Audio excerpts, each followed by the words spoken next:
third class lever. Now if you remember the word flea,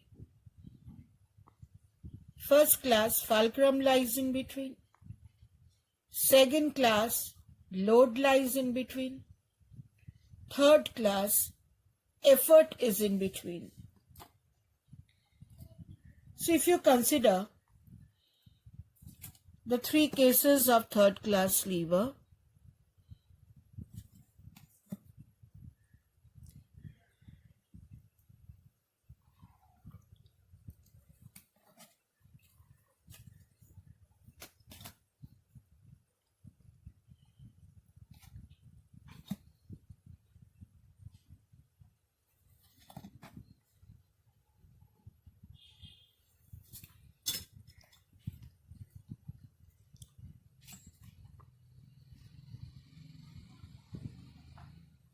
this is my lever.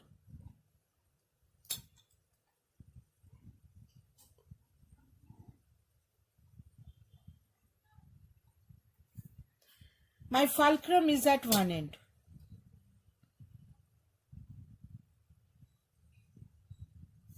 My fulcrum is at one end.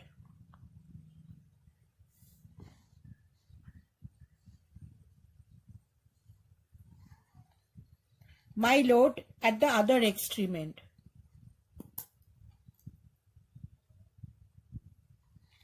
This is my load.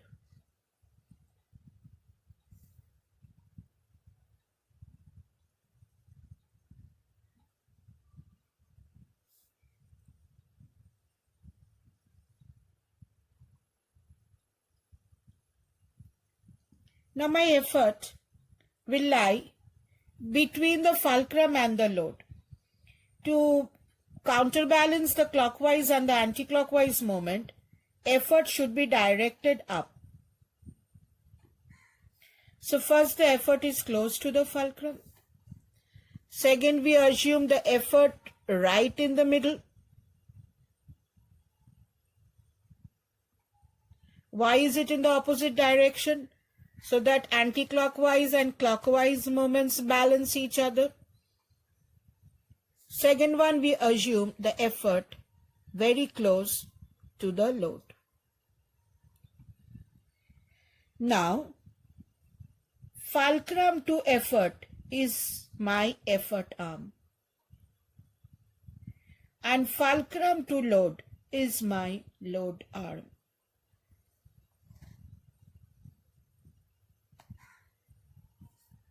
Fulcrum to effort is my effort arm. EA stands for effort arm. Fulcrum to load is my load arm. All distances should be measured from the fulcrum. Fulcrum to effort is my effort arm. Fulcrum to load is my load arm.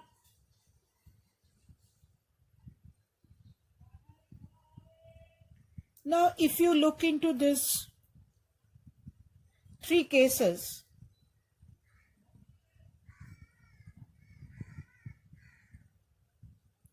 for all the three cases, effort arm is less than load arm. So mechanical advantage is load by effort. Is effort arm divided by load arm? Now effort arm is less than load arm. So mechanical advantage is less than 1. And if MA is less than 1, we know this type of machines are speed multiplier machines.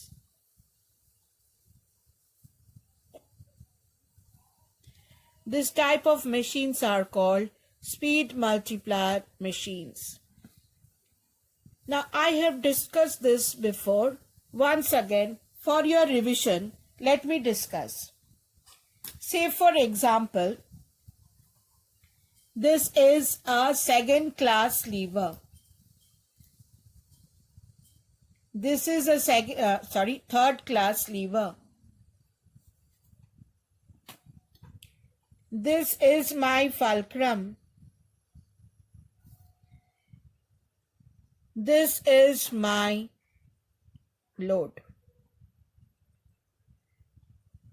Say the effort is acting here.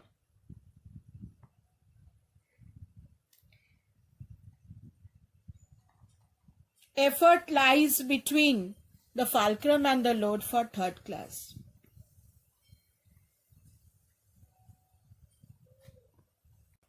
Now, if we assume this to be an ideal machine, so what can we say? Input is equal to output if it is an ideal one. What is input? Effort into distance moved by effort. What is output? Load into distance moved by load. So what can we write here? L by E is dE by dL. Just cross multiply. L by E is dE by dL. Now L by E is less than 1. L by E is less than 1. So this is less than 1. So what can we say? dE by dL is less than 1. So from here what can we say? dE is less than dL. Now if you divide both sides by time t, dE by t is less than dL by t. So what can we say? Velocity of effort is less than velocity of load. That means you can say velocity of load is greater than velocity of effort. So if velocity of load is greater than velocity of effort, that means the load moves up with a greater speed. So this becomes a speed multiplier machine.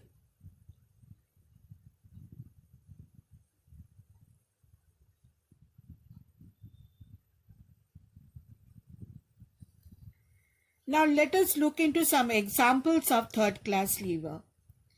Here there is a sugar tongue. Effort lies between the fulcrum and the load. You're lifting up the sugar tongue. Fulcrum to effort is your effort arm. Fulcrum to load is your load arm. So number 1, effort should lie between the fulcrum and the load. Effort arm less than load arm. So if you look here, this is the fulcrum, the knife in hand. Fulcrum to effort is your effort arm. Fulcrum to load is your load arm. So here again effort arm is less than load arm. Here for a spade lifting a load, when you lift a load with a spade, this is the fulcrum. Fulcrum to effort is your effort arm. Fulcrum to load is your load arm. So here again effort arm is less than load arm. And if effort arm is less than load arm, it is a speed multiplier. Now here for spade lifting a load, you don't have to lift heavy loads. You don't have to lift up iron loads. But you have to do it fast. You have to do it fast. So this type of machine is a speed multiplier. With a knife, you don't cut iron, right? You don't cut iron, but you need the work to be done faster. So effort arm is greater than load arm. So this type of machine is also a speed multiplier machine. So if you look into the third class lever, which points to be kept in mind? Number 1, effort lies between fulcrum and load. So if you see in all the 3 cases, effort lies between fulcrum and load. Number 2, load and effort directions are opposite. are opposite. Why? Such that clockwise moments equal to anti-clockwise moment. If you have it in the opposite direction, then the anti-clock and clock moments will be balanced. Third, for all the cases, effort arm is less than load arm. Effort arm is less than load arm. Point number 4, mechanical advantage, which is effort arm by load arm, is less than 1. All third class levers are speed multiplier machines. All third class lever are speed multiplier machine. So if we go through third class lever, effort lies in between. Effort arm is less than load arm. Mechanical advantage is less than 1. If you consider an ideal machine, input is equal to output without any loss, then input is effort into distance moved by effort, output is load into distance moved by load. L by E is dE by dL, just cross multiplication. Now L by E is less than 1 because MA is less than 1. So dE by dL is less than 1. If dE by dL is less than 1, dE is less than dL. Divide both the sides with t. dE by t is less than dL by t. dE by t is velocity of effort. This is velocity of effort and this is velocity of load. So you can say velocity of effort is less than velocity of load.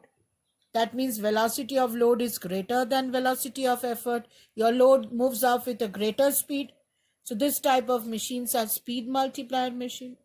So 3 examples, the sugar tongs, the knife and the spade for lifting a load. All the 3 cases, effort is in between the load and the fulcrum. Load and effort directions are in opposite direction. Effort arm is less than load arm. Mechanical advantage is less than 1 and all of them are speed multiplier machine. They multiply your speed. So E lies between F and L. L and E directions are opposite. Effort arm less than load arm. Mechanical advantage less than 1. They are speed multiplier machines.